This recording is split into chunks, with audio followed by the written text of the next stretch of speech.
Иако во нашата земја беа усвоени нови услуги за лицата со попреченост, сепак тоа не ја намалува дискриминацијата на оваа ранлива категорија граѓани.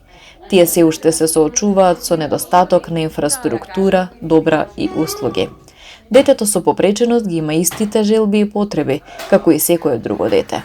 Родителите не сакаат јавно да говорат, па нивните ставови не ги пренесоа образовните асистенти и представниците на невладините организации. За децата со попреченост нема дневни центри во основните училишта. Родителите се жалат дека нема каде да останат по завршувањето на наставата, доколку нивното работно време не дозволува да ги земат веднаш. Не се организираат ниту креативни работилници надвор од часовите. Јас да кажам од родителот што јас работам, сите сами. Го донеси сама, го земи сама, нема ни некој комби или такси што да ја донеси во дома или во школа, се сама.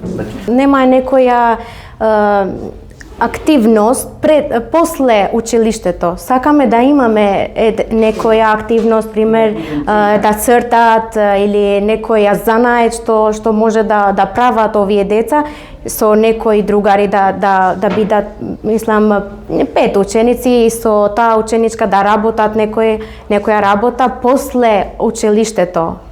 Таа не го имаме ние. Само ние во училиште не можеме да го правиме сите.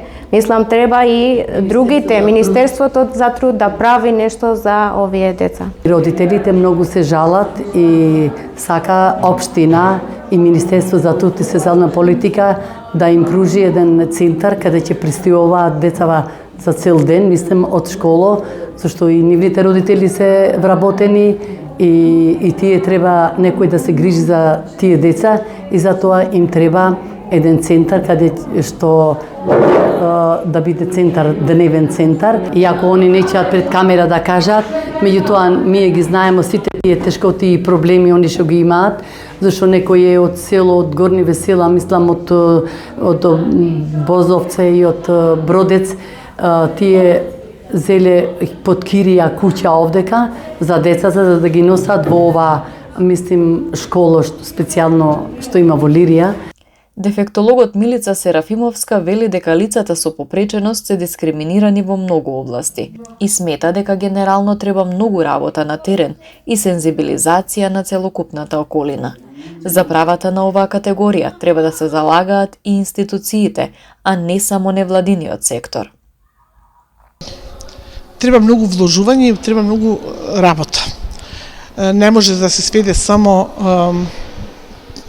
да се обезбедат права преку НВО секторот, невладини организации кои што работат на различни инклузивни работилници со ученици.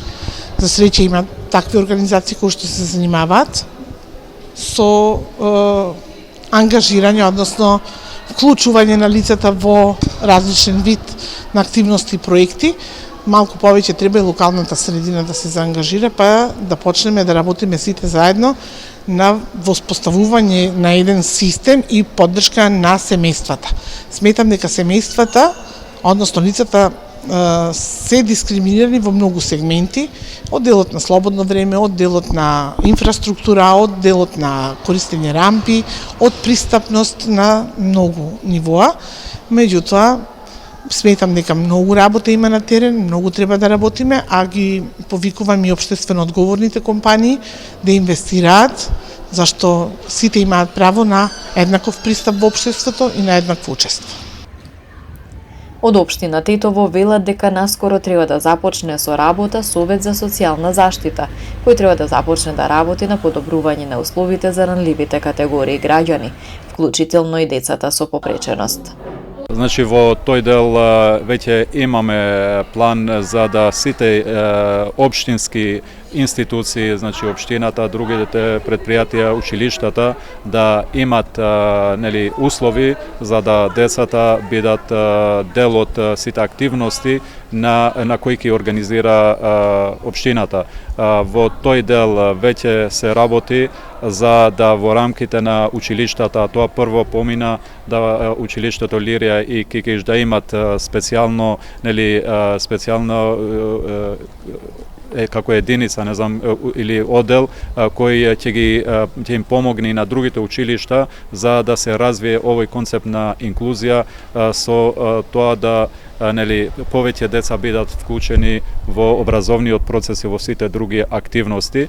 Во овој дел ние веќе сме дел од проект каде се обезбедуваат лични асистенти, лични подружувачи на овие лица, на овие деца. Ова година се надеваме дека тој број ќе се зголеми, значи уште са 12, за да се повеќе и повеќе овие деца бидат дел од секојдневните активности и да не се чувствуваат одделени од општеството. На последната седница на Советот на општина Тетово беа номинирани представници на институции за членови на овој совет.